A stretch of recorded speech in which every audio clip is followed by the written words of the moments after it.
All right, a modern one-woman variety show.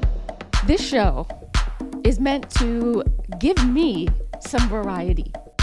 A full sensory experience. The FRAYA Show!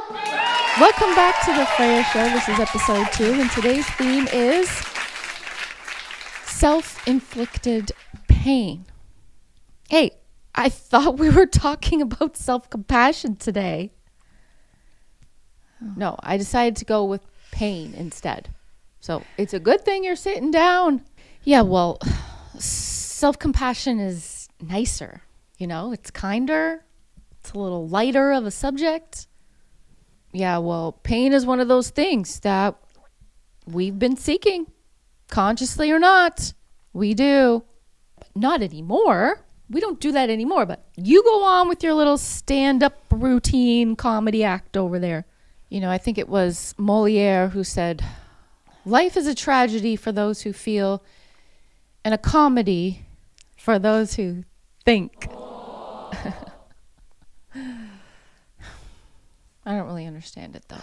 It's a tragedy to feel, isn't it? Honestly, I think some people think it's a tragedy to think. It's whatever you think it is. Because Henry Ford, he had a saying too.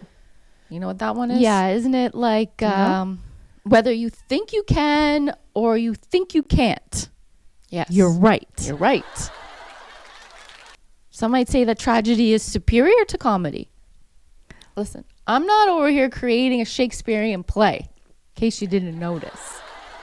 All right. Well then, self-inflicted pain is our theme today. I don't know why we chose this theme for the show today. Well, it was my idea more or less. We got to talk about something a little bit more serious than authenticity and aloneness. That stuff's okay, but we got to keep it real. All right. Well, I guess you'll be taking the lead on this, and I'm just going to excuse myself. All right. Well, then I guess I'll see you back for the book reading then. Okay.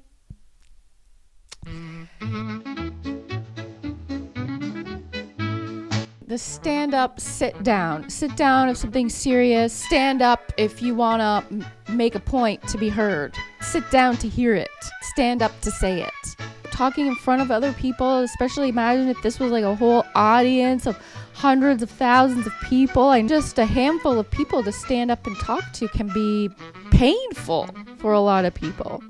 People would rather be in the casket than giving the eulogy, because there is a greater fear of public speaking than there is of death. Someone asked me the other day, Freya, are you afraid of dying? And I said, no, I'm not afraid of dying. I don't think I've ever been afraid of dying, because part of being somebody who has inflicted pain on herself over the course of years, sometimes it was with the intention of dying. I'm sure that a lot of you that are watching the FRAYA show relate to Freya. And that's why I made this show. And today's topic, self-inflicted pain. It's a heavy topic, isn't it? It's a heavy subject. And the ways in which we bring pain to ourselves are vast. I mean, I'll speak for myself, but I have a very high pain threshold, or a high pain tolerance. I have a high tolerance for pain. Why? Why do some people have a very high tolerance for pain and other people have a very low tolerance for pain? Right? Like, I will subject myself to the anxiety that is required to get up and stand up in front of people, to talk and say things, because it's just exhilarating. It's a high. It's a high is what it is. Just feel great. Like, I did it. I expressed myself. I was like fully alive. It's being fully alive. Yeah. If you think about it, are you more afraid of death, or are you more afraid of being fully alive? I think more people are afraid of being fully alive. They're afraid of all that. Just bring me to the casket. The ways in which we inflict pain onto ourselves, like I said, are many. one of which is relationships. Yeah. We throw ourselves to the wolves. It's a different kind of wolf. Okay, it's not the lone wolf empath, but the lone wolf empath will throw themselves into the pack of wolves. And how do they come out? Well, they come out a little ragged and worn. Yeah, they sure do. And they vow to say, I will never throw myself into the wolves again. But then they do it. They go. You know, it's kind of like when you wake up with the worst hangover of your life and you say, I'm never drinking again. And then you go and you get hammered and trashed and feel worst hangover of your life again. And the next morning, you do it. Why? Because it's self-inflicted pain. You just keep doing it to yourself. You didn't learn the first time. No, I thought it would be different. And so there's where comes the risk. Being a risk taker. Now, I, for one, big risk taker, okay? Sometimes I do some driving moves that are a little bit risky. Yes, not so much anymore. I don't take driving risks anymore, but I used to. Relationship risks, for sure. You know, I would chase highs so much that I would relish in the crashes of it all. You know, like the crash would be like some break to life. Now, there's a difference between seeking pain and suffering and being attached to it. Okay, so here's the thing. If I was seeking out the pain and suffering, I would be going back into that pack to seek it out. But then I would be like, oh, hell no, and I'd be getting the hell out of there. The attachment to pain and suffering means you never get out. You stay there. You stay. You don't get out of that pack. Just like addiction. I've had windows of my life that I've fallen into like addictive behaviors. But I never was attached to it. And the second that I would see that I was becoming attached to it was the moment that I knew we got to cut that out. That's enough of that now. But I do like to explore it. I do like to check it out. I do like to experience a little pain and suffering just to see what it's like, see what it's about. Just go in there. And then, but then the awareness. So for someone like me, I have this conscious awareness that is enough that I can see that an attachment, a dependency, if you will, is forming. And we do this even in our interpersonal relationships. Maybe I draw in somebody who is in a state of pain and suffering. And are we drawn to those people who are in pain and suffering? Let me just hang out with someone who is pain and suffering. Come on now. How about I help you through your path of pain and suffering? Let me help you. No, don't do that. That's another way to engage in pain and suffering. If you don't have some for your own right now going on in your life, well, find someone else who's got some going on and hang out with them. Vicariously experience their pain and suffering. And I did that for 20 years when I worked as a probation officer. Yeah, it just occurred to me right now. Why don't I just go work in an environment with a lot of people who are attached to pain and suffering? They're not just experiencing pain and suffering, but they are attached to it like it is them. Like it embodies them. Like it makes them who they are, is the pain and suffering. Because they don't know anything else. Yeah. 20 years of dragging people into my office to talk about their freaking pain and suffering. Wow. I was attached to other people's pain and suffering. Did I have my own? Sure, I did to a certain degree, but it wasn't enough. I had to seek out other people who had some so I could fill my need for pain and suffering. So then I left that job. And because I realized I was attached to the pain and suffering in other people. Yep. I saw that. I saw how that was going on. So once you have attached yourself to someone else's pain and suffering, time to get out of that.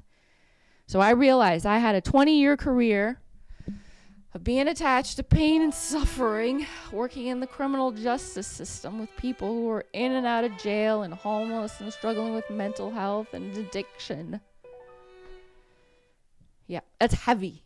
That is a heavy, heavy energy. And you take it on in your body. So now that emotional pain and suffering is mental, is physical, is just like the lens that you see the world through. And you better be careful, because then you're going to end up becoming a martyr who wants to heal everyone's pain and suffering. You ever get yourself into a business and what do? Healing people's pain and suffering? Well, there's no shortage of that, is there? No, there really isn't. People will always have pain and suffering. I took off from that job, and then what did I do? What did I do? I continue to want to help people with their pain and suffering. People were coming to work with me in my coaching program, and they were in a lot of pain and suffering. And what did I do? I just taught them how to not be attached to it anymore. It's just how to not be attached to your ego anymore, because that's essentially what it is. It's your ego. If you watched my video on Thursday, don't let this be the biggest regret you have in life, is that you don't know how to love yourself because you're too attached to your pain and suffering. That's pretty much the synopsis of the whole video. Okay, I save you 14 minutes. Don't even have to watch the video. That's how it goes. If I have anything to say to you in this theme today of pain and suffering, is if there is any pain and suffering you're experiencing right now, just see it, just notice it, be like, oh, that's interesting, that's going on in my life. And then just step aside from it. Okay, don't hang out with it so much. Don't attach yourself to it. Go attach yourself to something else once in a while. Okay, go find out what else is out there to hang out with. Pain and suffering, hanging out with pain and suffering, it gets old after a while. It really does. Plus your body's getting old. It's going to have its own little kind of pains and sufferings. So take care of your body too.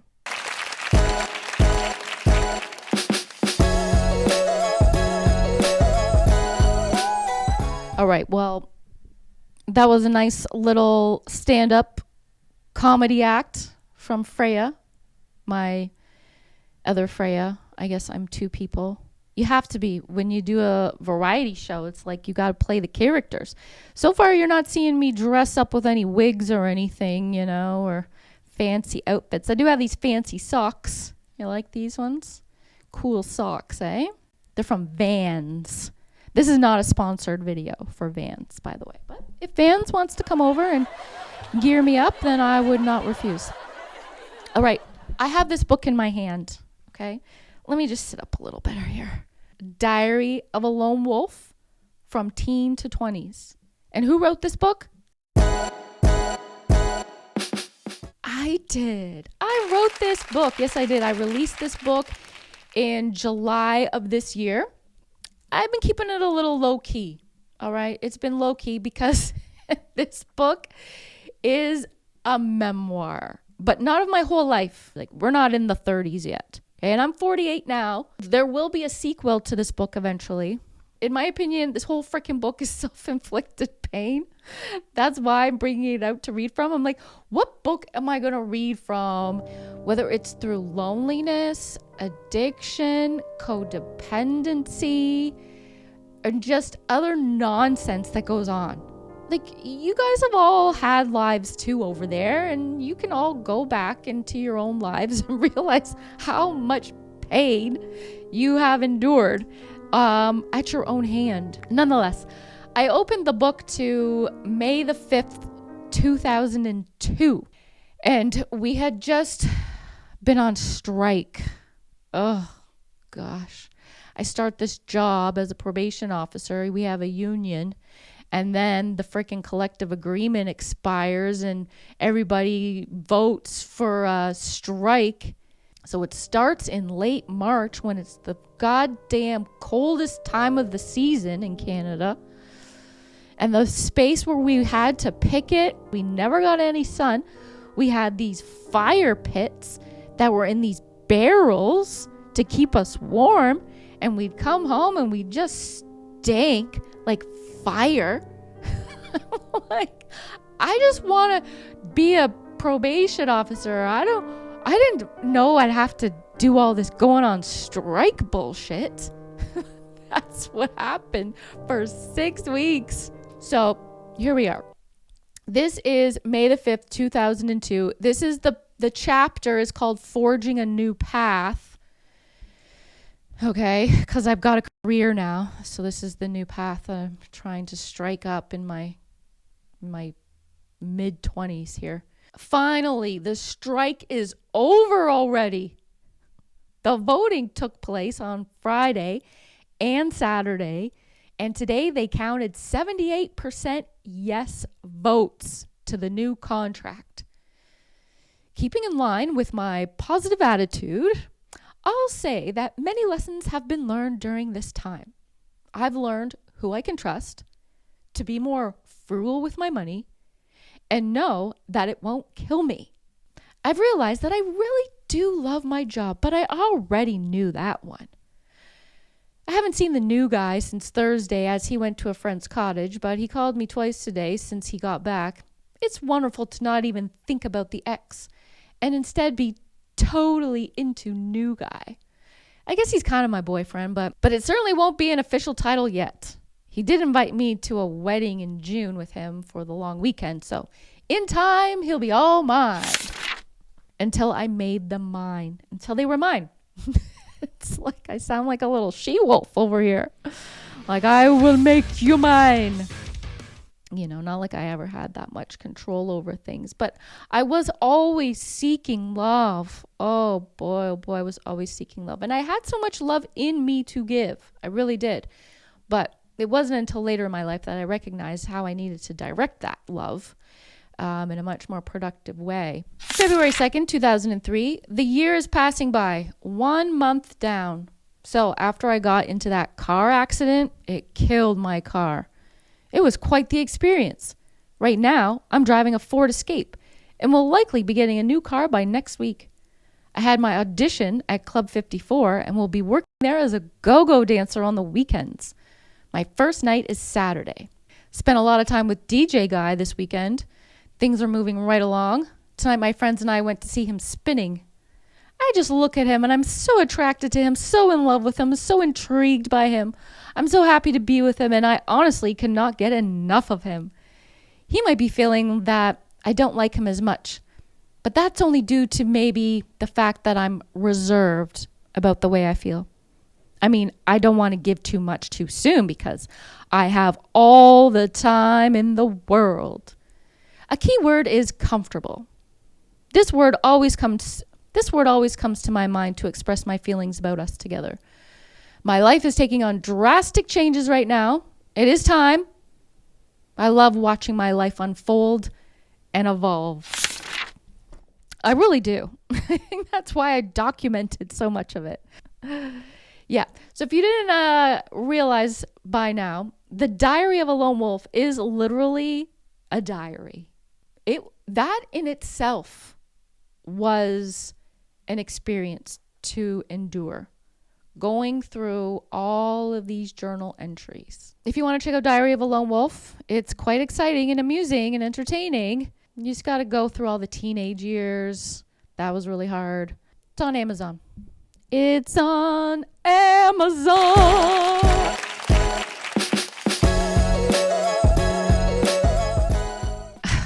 Don't you love when you record something and then you weren't recording it that whole time and you're just like, great, let's try to replicate that again? Because these things that I'm saying in the FRAYA show, they're for the most part very unscripted. I do not have a script for the show. I just have the segments.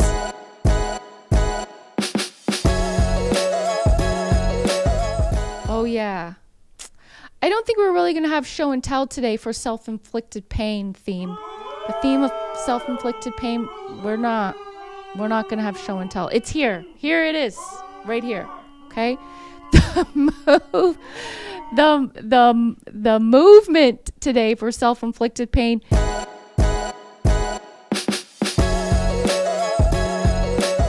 is not really anything either. You see, I'm sitting over here. I will do things with my body that feel a little painful. Like I get into the pain that exists in my body, which is often a lot in my hips. I will go into some deep stretches. Maybe some people like to go and lift some really heavy weights.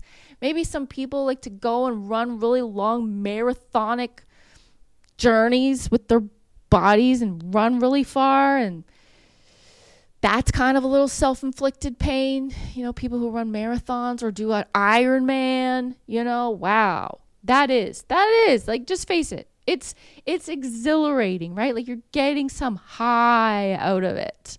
Those kind of things that you do. And some of those people, I know a woman who started her Ironman journey like in her 50s. So sometimes we get to a point in our life where we need to feel a little deeper. Whether or not you've been feeling into your feelings, some of us, we want to feel something. Yeah? And if you're not feeling into your feelings, or you're feeling your feelings too much, you become attached to that pain and suffering, you might want to be attached to a different pain and suffering that is more like personal development. Because personal development, you go through a lot of pain and suffering to develop yourself personally. That's the truth, isn't it? Wow. So I'm just down here, deep stretches, this area to the whole side body. If I go to the massage therapist, I like her to put maximum pressure. You know, that kind of pain. In my later years, you know, I've been really gentle to my body. I haven't been doing that much crazy stuff. I go for slow walks. I quit the gym. Can't stand that place anymore. And now I go for slow walks. Do some nice stretches once in a while. I like the Qigong. In the last 2 episodes, you saw me doing Qigong moves. And in terms of music, I remember when I was a kid, I loved listening to music so much. I would lay down on the ground and I put a speaker on each side of my ear, full blast. That's what I did. Hey, if they're KRK speakers, like the ones I have here, no, I would be instantly deaf. They were put on maximum, instantly deafened. But that's not to say when I would go to the club, I would be the one standing right in front of the speaker because I just love it loud. All right, listen, I could put a song on for you today about self-inflicted pain, but then I would get a copyright action on my YouTube channel, and I've already been getting a few copyrights from the last 2 episodes, so I don't want to see that copyright on there again. Well, I'm not going to play the music. I'm not going to, ruin my chance over here at growing my channel because I end up with a copyright strike. That would be self-inflicted pain. That would be. Knowing that it could lead to that, but let's just push the envelope and see how many times I can keep playing music on here. No, we're going to be smart for once in our life, and we're going to play it safe. And we're not going to put the music, but I will say when I have been like in some really low points in my life, which were not too long ago, not going to lie, music always saves me. Music always saves me. And lately, in the last few years, there's been one artist who is totally unique in doing his own thing. Toronto, are you with me? Make this beautiful. Everyone, front to the back, up there. Let's get your phone lights out, wherever you have. Phone light, whatever it is. Let's light the whole place up. We're going to sing this round and round. Yes, that's it, Toronto. Everyone up. Alright. This is our moment to let go of whatever we need to let go of together, okay? Lights up, all the way in the middle. Let me see you. Let's make it beautiful. Right. That's it. Okay. Sing this with me.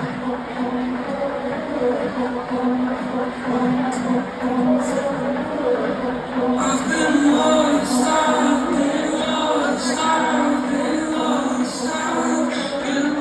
For a while.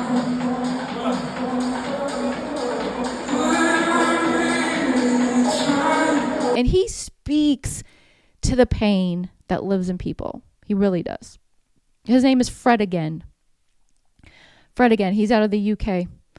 And I was lucky enough to see him live before he really hit it big. Like, I saw him in a venue that maybe played to maybe 5,000 people. Now he's playing to freaking 500,000 people, it seems like.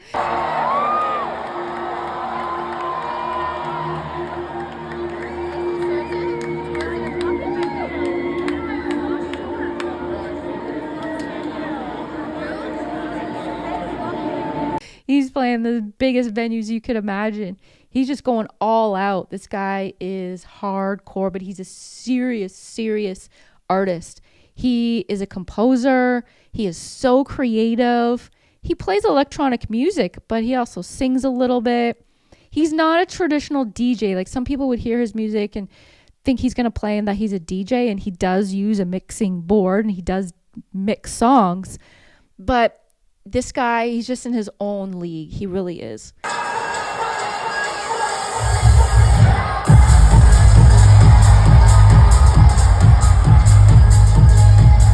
And so there's this song called Danielle, Smile on My Face. And he would name all the songs. He's got a few albums, and the first few is called Actual Life 1, Actual Life 2. And they are based on his actual life, like a diary in an album where he gets voice clips from people.